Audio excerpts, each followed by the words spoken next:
ഇന്ന് നമ്മൾ ചെയ്യാൻ പോകുന്ന 10 ചോദ്യങ്ങൾ നിങ്ങൾ ലെഫ്റ്റ് സൈഡിലും റൈറ്റ് സൈഡിലുമായിട്ട് കാണാം. അപ്പോൾ സ്വന്തമായിട്ട് ചെയ്ത് നോക്കിയതിന് ശേഷം 10ൽ എത്ര കിട്ടുന്നുണ്ടെന്ന് നോക്കുക. അപ്പോൾ നമുക്ക് ആദ്യമായിട്ട് നമ്മൾ ചോദ്യങ്ങൾ ഡിസ്കസ് ചെയ്ത് തുടങ്ങാം. നമുക്ക് ചോദ്യം എന്ന് പറയുന്നത് 30 ആളുകളുടെ ശരാശരി വയസ്സ് 10 ആണ്.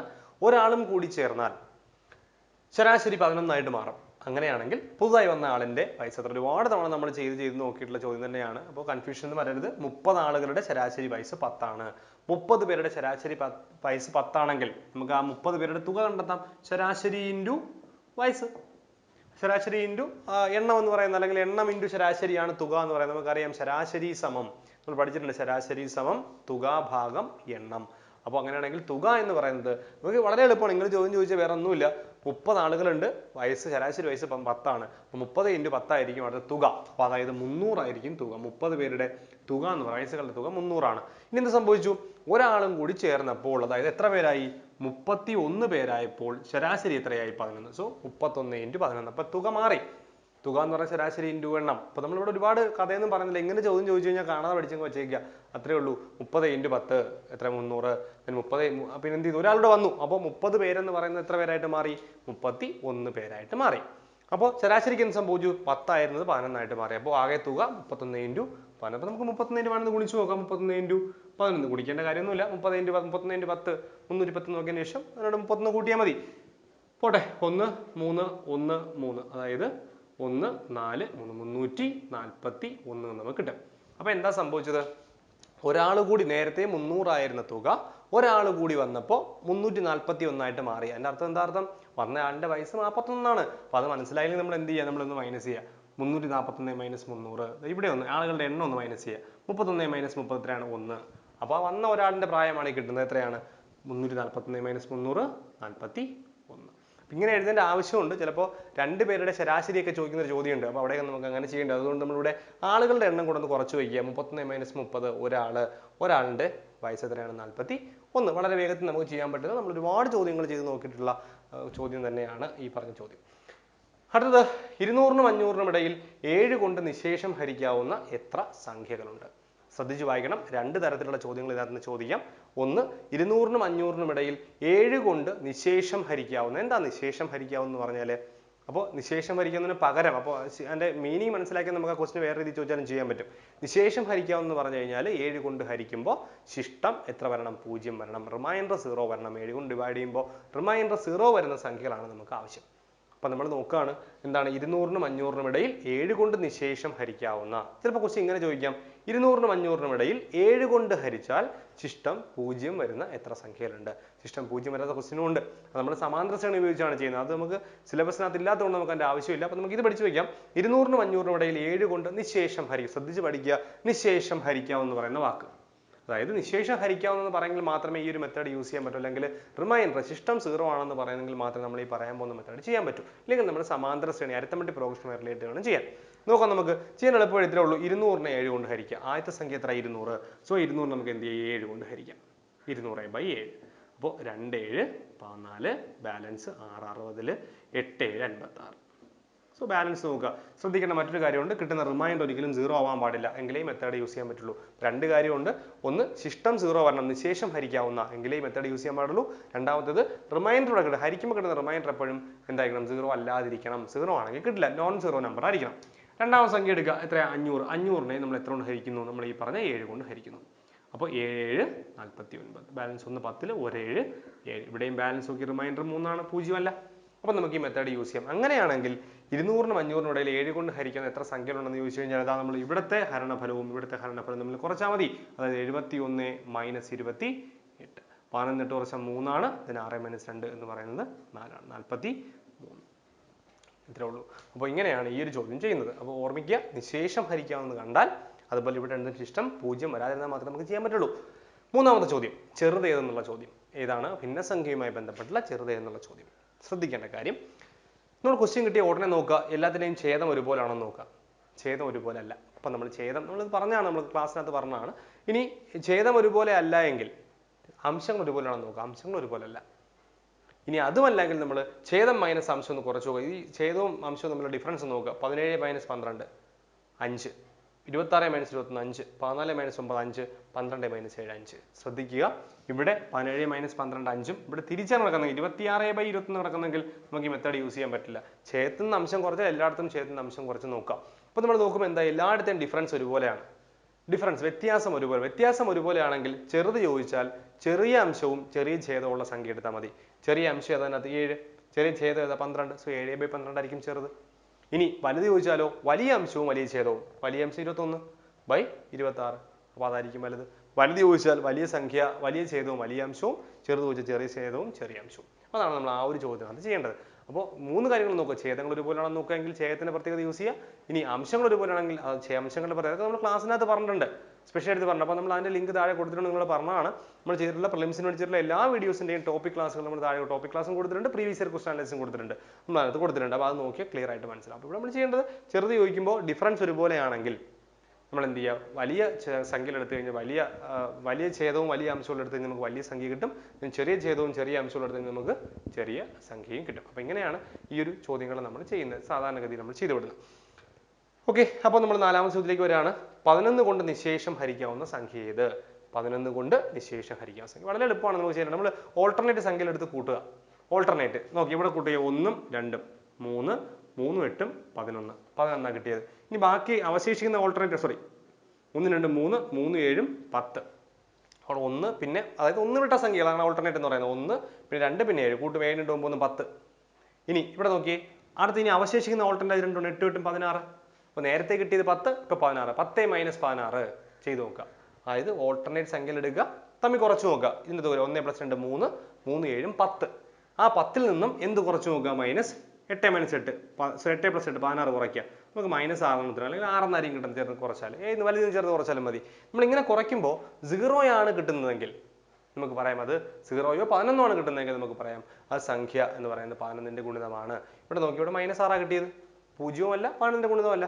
കുറച്ചുകൂടെ നോക്കുമ്പോൾ നമുക്ക് മനസ്സിലാവും. ഇവിടെ ഓൾട്ടർനേറ്റ് 5 6 5, 5 6 11, 11 5 16. അടുത്ത ഓൾട്ടർനേറ്റ് 3 2, 16 മൈനസ് 5, 3 2 5.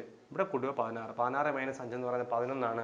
So 16 minus 5 11. അപ്പോൾ ഇവിടെ നോക്കി, ഇവിടെ ഡിഫറൻസ് ഓൾട്ടർനേറ്റ് സംഖ്യയുടെ സം ചെയ്തിട്ട് നമ്മൾ മൈനസ് ചെയ്തിട്ട് നമുക്ക് എന്ത് കിട്ടി? നമുക്ക് ആൻസർ 11 കിട്ടി. അപ്പോൾ 0 11 ആണ് വരുന്നതെങ്കിൽ നമുക്ക് ഇങ്ങനെ, അതായത് ഒന്നിട വിട്ട സംഖ്യകളുടെ തുകകൾ തമ്മിലുള്ള വ്യത്യാസം 11 0 ആണെങ്കിൽ നമുക്ക് പറയാം അത് എന്താണെന്ന് പറയാം, അത് 11ന്റെ ഗുണിതമാണ്. അപ്പോൾ ഈ സംഖ്യ 11ന്റെ ഗുണിതമാണ്. ഇവിടെയൊക്കെ നോക്കി 6 7 2, 6 7 13 2 15. ഇവിടെ 3 + 3 3 + 0 0 3 ആണ്. അപ്പോൾ 15 - 1 കിട്ടില്ല. അപ്പോൾ നമുക്ക് ഏത് സംഖ്യ എടുത്ത് നോക്കിയാലും ഇവിടെ നോക്കിയാൽ 8 6 9 15, 15 21, 8 5 13, 21 - 13 കിട്ടില്ല, നമുക്ക് 8 എന്നാണ് കിട്ടുന്നത്. അപ്പോൾ ശ്രദ്ധിക്കുക, ഒന്നിട വിട്ടുള്ള സംഖ്യകൾ എടുത്തതിന് ശേഷം ആ സംഖ്യകളുടെ തുകകൾ എടുത്ത് മൈനസ് ചെയ്യുക. ഒന്നിട സംഖ്യകളുടെ തുകകൾ മൈനസ് ചെയ്യുമ്പോൾ 0 11 കിട്ടിയാൽ നമുക്ക് പറയാം ഇത് എന്താണെന്ന് പറയാം, ഇത് 11 കൊണ്ട് നിശേഷം ഹരിക്കാവുന്ന സംഖ്യയാണ് എന്ന് നമുക്ക് വളരെ സിമ്പിളായിട്ട് പറയാനായിട്ട് സാധിക്കും. അതാണ് ആ ഒരു ചോദ്യം പറയുന്നത്. അടുത്ത ചോദ്യം പറയുന്നത് 5ാമത്തെ ചോദ്യം. രാമു മണിക്കൂറിൽ 40 km/h വേഗത്തിൽ സഞ്ചരിച്ച് 60 km സഞ്ചരിക്കാൻ എത്ര സമയമെടുക്കും? എങ്ങനെയാണ് സഞ്ചരിക്കുന്നത്? 40 km വേഗത്തിലാണ് സഞ്ചരിക്കുന്നത് എങ്കിൽ 60 km സഞ്ചരിക്കാൻ എത്ര സമയം എടുക്കും എന്നുള്ളതാണ് ചോദ്യം. അപ്പോൾ സമയമാണ് ചോദ്യം, ടൈം. നമുക്കറിയാം, നമ്മൾ വരച്ച് നോക്കും. എന്താണ്, നമുക്ക് ഒരു പക്ഷേ ഫോർമുല പെട്ടെന്ന് കിട്ടിയില്ലെങ്കിൽ ഓർഡറിന് എഴുതുക, ഡിസ്റ്റൻസ് സ്പീഡ് ടൈം. എന്താണ് ആൽഫബറ്റിക് ഓർഡറിൽ എഴുതേണ്ടത്? ആദ്യം ഡി, പിന്നെ എസ്, പിന്നെ ടി, ആൽഫബറ്റിക് ഓർഡറിൽ എഴുതുക. ഇതെന്താ ചെയ്യേണ്ടത്? നമുക്ക് വേണ്ട എന്താണ്, നമുക്ക് വേണ്ട ടൈം, എത്ര സമയം, ടൈം ആണ് വേണ്ടത്. അപ്പോൾ ടൈം ആണെങ്കിൽ ടൈമിനെ മറച്ചു പിടിക്കുക, distance by speed. So time is equal to distance by speed. Distance എത്രയാ? 60 km. സ്പീഡ് എത്രയാ? 40 km/h. യൂണിറ്റ് ഒക്കെ നോക്കിയോ, 2 km ആണ്, കുഴപ്പമില്ല, ക്യാൻസൽ ചെയ്യാം. ക്യാൻസൽ ചെയ്യുമ്പോൾ 3/2. അപ്പോൾ 3/2 അതായത് 1.5 hour ആണ്. 1.5 hour, 1.5 മണിക്കൂർ എടുക്കും. 3/2 1.5, 1ന്റെ പകുതി, 1.5 മണിക്കൂർ എടുക്കും എന്ത് ചെയ്യാൻ? 60 km/h 60 km 40 km/h വേഗതയിൽ സഞ്ചരിക്കാൻ. എളുപ്പമാണ് ചോദ്യം. നമുക്ക് ഇനി 6ാമത്തെ ചോദ്യത്തിലേക്ക് വരാം. 6ാമത്തെ ചോദ്യം വരുന്നത്, രാഘവൻ ഒരു ക്യൂവിൽ മുന്നിൽ നിന്നും പിന്നിൽ നിന്നും 11ാമതാണ് എങ്കിൽ ക്യൂവിൽ ആകെ എത്ര പേരുണ്ടെന്നാണ് ചോദ്യം. അപ്പോൾ അതിനകത്ത് പറയുന്നത് എന്താണ്, ഒരു ക്യൂവിൽ മുന്നിൽ നിന്നും 11ാമതാണ്, പിന്നിൽ നിന്നും 11ാമതാണ് എങ്കിൽ ആകെ എത്ര പേരുണ്ട്. അപ്പോൾ നമുക്ക് നോക്കാം, ഒരു ക്യൂവിനകത്തുള്ള പ്രത്യേകത നമുക്കറിയാം, total is equal, T is equal to മുന്നിൽ പ്ലസ് പിന്നിൽ -1. ഇതാണ് നമ്മുടെ formula. Total is equal to മുന്നിൽ പ്ലസ് പിന്നിൽ -1. ഇതാണ് നമ്മുടെ ഫോർമുല. എന്ത് ചെയ്യുക, മുന്നിൽ നിന്ന് എത്രാമതാ? അപ്പോൾ ടോട്ടലാണ് വേണ്ടത്, അപ്പോൾ ടി ആണ് നമുക്ക് വേണ്ടത്. സോ മുന്നിൽ നിന്ന് എത്രാമതാണ്? 11ാമതാണ്. സോ നമുക്ക് എന്ത് ചെയ്യാം, 11 പ്ലസ് പിന്നിൽ നിന്നും 11 തന്നെയാണ്, -1 അപ്പോൾ 11 + 11 22, 22 - 1 എന്ന് പറഞ്ഞാൽ 21 നമുക്ക് കിട്ടും. അപ്പോൾ 11 11 22, 22 - 1 21 നമുക്ക് കിട്ടും. അപ്പോൾ 21 ആണ് എന്ത് പറയുന്നത് ആകെ ആ ക്യൂവിലുള്ള ആളുകളുടെ എണ്ണം എന്ന് പറയുന്നത്. കഴിഞ്ഞു. നമുക്ക് സിമ്പിളായിട്ട് ചെയ്യാം, വളരെ പെട്ടെന്ന് ചെയ്യാൻ പറ്റുന്ന ചോദ്യം തന്നെയാണ്. 7ാമത്തെ ചോദ്യം, ക്ലർക്കിനെ DMFSL എന്ന് എഴുതാമെങ്കിൽ സൂപ്പർവൈസറിനെ എങ്ങനെ എഴുതാം? ഇത് വളരെ പെട്ടെന്ന് നമുക്ക് മനസ്സിലാവും. കാര്യം നമുക്ക് ജസ്റ്റ് ഒന്ന് എഴുതി നോക്കാം. ക്ലർക്ക് എന്ന് പറയുന്നത് CLERK, ക്ലർക്കിനെ നമ്മൾ എന്ത് എഴുതുവാണെങ്കിൽ നമ്മൾ DMFSL എന്ന് എഴുതാണ്. ശരി, എന്നാ നോക്കേണ്ടത് നമുക്ക് എന്താ പ്രത്യേകത? അതാ സിയോടൊപ്പം 1 + 1 ഒരു നമ്പർ ഫ്രണ്ടിലേക്കാണ്, ഒരു ലെറ്റർ ഫ്രണ്ടിലേക്കാണ് D. എല്ലിന്റെ പ്ലസ് ഒരു ലെറ്റർ ഫ്രണ്ടിലാണ് EM. ഒന്ന് നോക്കുമ്പോൾ നമ്മൾ DMF ആണ്. സോ ഇയോടൊപ്പം +1. അപ്പോൾ അതായത് എല്ലാത്തിനോടൊപ്പം 1 ആഡ് ചെയ്ത് നമ്മൾ എഴുതിയിരിക്കുന്നത്. അപ്പോൾ സൂപ്പർവൈസർ നമുക്ക് എങ്ങനെ എഴുതാം? സൂപ്പർവൈസർ എല്ലാത്തിനോട് 1 ആഡ് ചെയ്യുക. എസിനോടൊന്ന് ആഡ് PQRST, എസിനോടൊപ്പം 1 ആഡ് ചെയ്യുമ്പോൾ T, UV, PQ, EF, RS, VW. അപ്പോൾ ഇങ്ങനെ നമ്മൾ ഓരോന്നായിട്ട് നോക്കുക, ഓരോന്നിനായിട്ട് എന്താണ് ഓരോന്നിനും 1 ആഡ് ചെയ്ത് നമ്മൾ ചെയ്യുന്നത്. So IJ, then ST, OMNOP, then RS. ഇതായിരിക്കും നമ്മുടെ ആൻസർ. അപ്പോൾ അത് നമ്മൾ ഒരുപാട് ചെയ്ത മെത്തേഡ്. സാധാരണ നമുക്ക് ബേസിക് ആയിട്ടുള്ള ഇങ്ങനെ പ്രിലിമിനറി എക്സാമിനൊക്കെ ഇത്തരത്തിലുള്ള ചോദ്യങ്ങളൊക്കെ നമ്മൾ പ്രതീക്ഷിച്ചാൽ മതി. 1 ആഡ് ചെയ്യുന്നു അല്ലെങ്കിൽ 2 മൈനസ് ചെയ്യുന്നു, ഇങ്ങനെയുള്ള ചോദ്യങ്ങളാണ് നമ്മൾ പ്രതീക്ഷിക്കേണ്ടത്. അപ്പോൾ ഇത് നമുക്ക് വളരെ പെട്ടെന്ന് ചെയ്യാവുന്ന, നമ്മൾ ഒത്തിരി കണ്ടിട്ടുള്ള ചോദ്യത്തിൻ്റെ ഒരു മോഡലാണ്. ഒരു ലെറ്ററിനോടൊപ്പം 1 ആഡ് ചെയ്ത് അടുത്ത ലെറ്റർ, അടുത്തിനോടൊപ്പം 1 ആഡ് ചെയ്ത് അടുത്ത ലെറ്റർ. അപ്പോൾ അത് നമുക്ക് വളരെ പെട്ടെന്ന് ചെയ്യാൻ പറ്റും. നമ്മൾ ഒരുപാട് ചെയ്ത, നമ്മൾ പ്രീവിയസ് ചോദ്യങ്ങളൊക്കെ ഒരുപാട് ഡിസ്കസ് ചെയ്ത ഒരു ടൈപ്പാണ് ആ ഒരു ചോദ്യം. ഇതുപോലെ വരുന്നൊരു ചോദ്യമാണ്, സൂപ്പർവിഷൻ എന്ന വാക്കിലെ അക്ഷരങ്ങൾ ഉപയോഗിച്ച് ഉണ്ടാക്കാൻ കഴിയാത്ത വാക്ക് ഏത്? സൂപ്പർവിഷൻ എന്ന ഈ വാക്കിലെ അക്ഷരങ്ങൾ ഉപയോഗിച്ച് ഉണ്ടാക്കാൻ കഴിയാത്ത വാക്കാണ് ആവശ്യം. നോക്കാം. പിസ്റ്റൺ നമുക്ക് നോക്കാം. പി ഇവിടെ ഉണ്ട്. I ദാ ഇവിടെ ഉണ്ട്. S ദാ ഇവിടെ ഉണ്ട്. T നോക്കിയേ, T ഇതിനകത്തില്ല. അപ്പോൾ നമ്മൾ ഇനി ബാക്കി ഓപ്ഷനിലേക്ക് പോകേണ്ട കാര്യമില്ല. ഉണ്ടാക്കാൻ കഴിയാത്ത വാക്ക് ഏത്? സോ നമുക്ക് ആൻസർ പെട്ടെന്ന് തന്നെ പറയാം, അത് പിസ്റ്റൺ ആണ്. നമ്മൾ എല്ലാത്തിനും നോക്കുമ്പോൾ നമുക്ക് മനസ്സിലാവും അത് പിസ്റ്റൺ ആണ് എന്ന് മനസ്സിലാവും. വളരെ സിമ്പിൾ ആയിട്ട് നമുക്ക് ചെയ്യാൻ പറ്റുന്ന ഒരു വളരെ സിമ്പിൾ ചോദ്യം. ദെൻ അടുത്തതിലേക്ക് വരാം. 200 മീറ്റർ നീളമുള്ള തീവണ്ടി 72 km/h വേഗത്തിൽ ഓടുന്നു. 400 മീറ്റർ നീളമുള്ള പാലം കടക്കാൻ എത്ര സമയം വേണം? ചോദ്യം അതാണ്. 200 മീറ്റർ നീളമുള്ള ഒരു തീവണ്ടി. അപ്പോൾ തീവണ്ടിയുടെ നീളം നമുക്കറിയാം. ഇനി ഒരു പാലം, നമ്മൾ സ്പെസിഫൈ നോക്കേണ്ട കാര്യം എന്താണ്?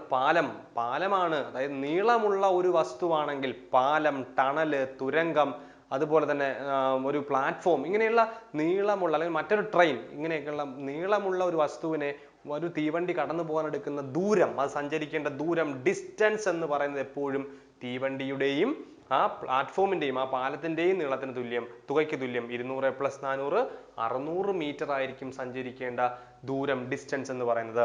അങ്ങനെയാണെങ്കിൽ അതിന്റെ വേഗത, മീറ്റർ ആണ്. വേഗത നോക്കാം. സ്പീഡ് എന്ന് പറയുന്നത് 72 km/h. നമുക്ക് വേണ്ടത് ടൈമാണ് ആവശ്യം. ഒരിക്കലും നമുക്ക് നോക്കാം, ടൈം കണ്ടുപിടിക്കുമ്പോൾ ഇവിടെ 2 യൂണിറ്റ് ആണ്. സോ 72 നമ്മൾ എന്തിലേക്ക് മാറ്റണം? 5/18 കൊണ്ട് മൾട്ടിപ്ലൈ ചെയ്ത് m/s മാറ്റും. km/h 5/18 കൊണ്ട് മൾട്ടിപ്പിൾ ചെയ്യും. അപ്പൊ നമുക്ക് എന്ത് കിട്ടും? 4 × 5 20 m/s സ്പീഡ്. ടൈം എന്ന് പറയുന്നത് നമുക്കറിയാം. ഒരുപക്ഷെ ഓർമ്മ വന്നിരിക്കുന്ന ട്രയാങ്കിൾ വരച്ച് നോക്കും. എന്താണ് ഡിസ്റ്റൻസ്, സ്പീഡ്, ടൈം. ആൽഫബറ്റിക് ഓർഡറിൽ ആദ്യം D, പിന്നെ S, പിന്നെ T. ടൈമാണ് ആവശ്യം. ടൈമിനെ മറച്ചു പിടിച്ചാൽ ഡിസ്റ്റൻസ് ബൈ സ്പീഡ്, ദൂരം ഭാഗം സമയം. അതായത് 600/20. 0 ക്യാൻസൽ ആയി. അതായത് 30 കിട്ടും. 30 സെക്കൻഡ്സ് കൊണ്ട് അത് പാസ് ചെയ്ത് പോകും എന്നാണ് പറയുന്നത്. വളരെ സിമ്പിൾ ആയിട്ട് നമുക്ക് ചെയ്യാൻ പറ്റുന്ന ചോദ്യം. ഒരുപാട് ഡിസ്കസ് ചെയ്ത ചോദ്യങ്ങളാണെല്ലാം. നമുക്ക് അവസാന ചോദ്യത്തിലേക്ക് വരാം. 15 km/h വേഗത്തിൽ ഓടുന്ന ഒരാൾ 3 മിനിറ്റ് കൊണ്ട് ഒരു പാലം കടന്നു. 3 മിനിറ്റ് കൊണ്ട് ഒരു പാലം കടന്നു. ഈ മീറ്റർ എന്നല്ല, മിനിറ്റ് എന്നാണ്. ഓക്കെ, മിനിറ്റ് കൊണ്ട് ഒരു പാലം കടന്നു. പാലത്തിന്റെ നീളം എന്ത്? അപ്പോൾ നമുക്ക് നോക്കാം. 15 km/h വേഗത്തിലാണ് ഓടുന്നത്. 15 km/h വേഗത്തിൽ. അപ്പോൾ വേഗത, സ്പീഡ് എന്ന് പറയുന്നത് നമുക്കറിയാം 15 km/h. അത് എന്ത് ചെയ്യുന്നു? എത്ര സമയം കൊണ്ട്? 3 മിനിറ്റ് കൊണ്ട് ഒരു പാലം കടക്കുന്നു. എങ്കിൽ പാലത്തിന് നീളം എന്ത്? നമുക്ക് മീറ്ററിലാണ് കിടക്കുന്നത്. അപ്പോൾ നമുക്ക് എല്ലാം m/s മാറ്റാം. അപ്പോൾ നമ്മൾ ചെയ്യണം m/s മാറ്റാം. 15 km/h m/s മാറ്റുമ്പോൾ 15 നമ്മളിപ്പോൾ പറഞ്ഞ 5/18. സോ 5/18 ഇത്രയും m/s ഇവിടെ കിടക്കട്ടെ, ഒന്നും ചെയ്യേണ്ട. മിനിറ്റിനെ കൂടി നമുക്ക് സെക്കൻഡ്സിലേക്ക് മാറ്റണം. കാര്യം m/s നമ്മളിവിടെ സെക്കൻഡാണ് കിടക്കുന്നത്. അപ്പോൾ ടൈമും കൂടെ നമുക്ക് സെക്കൻഡിലേക്ക് മാറ്റാം. 3 മിനിറ്റ് എന്ന് പറഞ്ഞാൽ എത്രയാ? 3 × 60 സെക്കൻഡ്. നമുക്ക് മൾട്ടിപ്പിൾ ചെയ്യണം, അങ്ങനെ കിടക്കട്ടെ.